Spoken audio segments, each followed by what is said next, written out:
കൊടിയും ചെങ്കോലും. കാലം മാറ്റുരയ്ക്കുമ്പോൾ കഥ മാറും, കളി മാറും, കൂറുമാറും, കൂട്ടുമാറും, നിറവും നിയമങ്ങളും എല്ലാം മാറുമെങ്കിലും മാറാതെ ഒരു കൂട്ടം മേയുന്നുണ്ടിവിടെ. ജനമെന്ന കഴുത ഭാരവും ചുമന്ന്, പാണ്ഡവും ചുമന്ന് മേയുന്നുണ്ടിവിടെ. കഥനവും കരച്ചിലുമായി നിറമറിയാതെ, കൊടിയറിയാതെ, പിഷാടകരെ പോലെ ഭിക്ഷാപാത്രവുമായി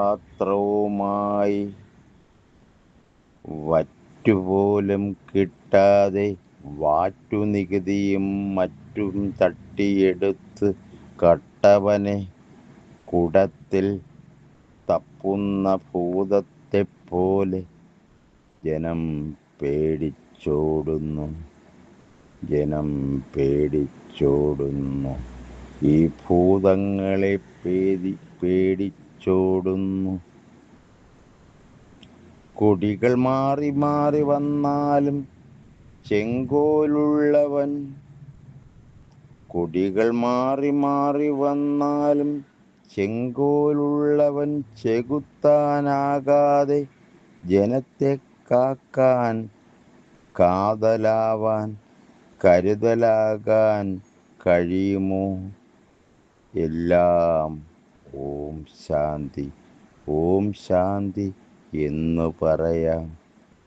എല്ലാം ശരിയാകുമെന്ന് പറയാം എന്ന പോലെ, എല്ലാം ശരിയാകാമെന്ന് പറയും പോലെ കാണാം. ഇനിയൊരംഗത്തിന് ബാല്യമുണ്ടെങ്കിൽ, ഇനിയൊരംഗത്തിന് ബാല്യമുണ്ടെങ്കിൽ കരുതലേകുമോ, കരുത്തലേകുമോ? എല്ലാം ഒരു മരീചിക പോലെ ജനത്തിന് ഒരു പേടിയാണ്, ഒരു പേടി സ്വപ്നമാണ്. തീക്കുള്ളി കൊണ്ടടി കിട്ടിയവന് മിന്നാമിനുങ്ങിന് ഭയമെന്ന പോലെ, തീക്കുള്ളി കൊണ്ടടി കിട്ടിയവന് മിന്നാമിനുങ്ങിന് ഭയമെന്ന പോലെ കാണുമ്പോൾ ഭയമാണ്. കാക്കണേ കരുതണേ ഭഗവാനെ, കാക്കണേ കരുതണേ ഭഗവാനെ എന്ന് പ്രാർത്ഥിക്കാം. അധികാരവും കസേരയും മത്സരക്കളികളുമായി മാറുമ്പോൾ, അധികാരവും കസേരയും മത്സരക്കളികളായി മാറുമ്പോൾ, കസേരയില്ലാതെ നിലത്തിരിക്കുന്ന, കസേരയില്ലാതെ നിലത്തിരിക്കുന്ന പാവം ജനമെങ്ങോട്ടോടണം? ഒളിക്കണം. കൊടി മാറി, കാര്യങ്ങൾ നിറം മാറി, കഥയില്ല, വ്യവസ്ഥയില്ല, എങ്കിലും എല്ലാം മാറണം. പ്രജാധിപതിയാകണം, പ്രജാധിപതിയാകണം. ചങ്ങല പൊട്ടിച്ച് അധികാരികളെ ഭരിക്കാൻ പ്രജാധിപൻ ആകണം.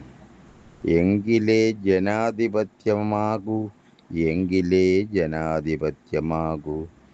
ജനമാണ്, ജനമാണ് എല്ലാത്തിനും മുഖ്യൻ. ജനമാണ്, ജനമാണ് എല്ലാത്തിനും മുഖ്യൻ. മറന്നു പോകുന്ന ജനത്തിന് ഇനിയെങ്കിലും ഒരോർമ്മ വേണം. ജനാധിപത്യമെന്നാൽ ജനമാണ് എല്ലാത്തിനും ആധിപത്യമുള്ളവൻ.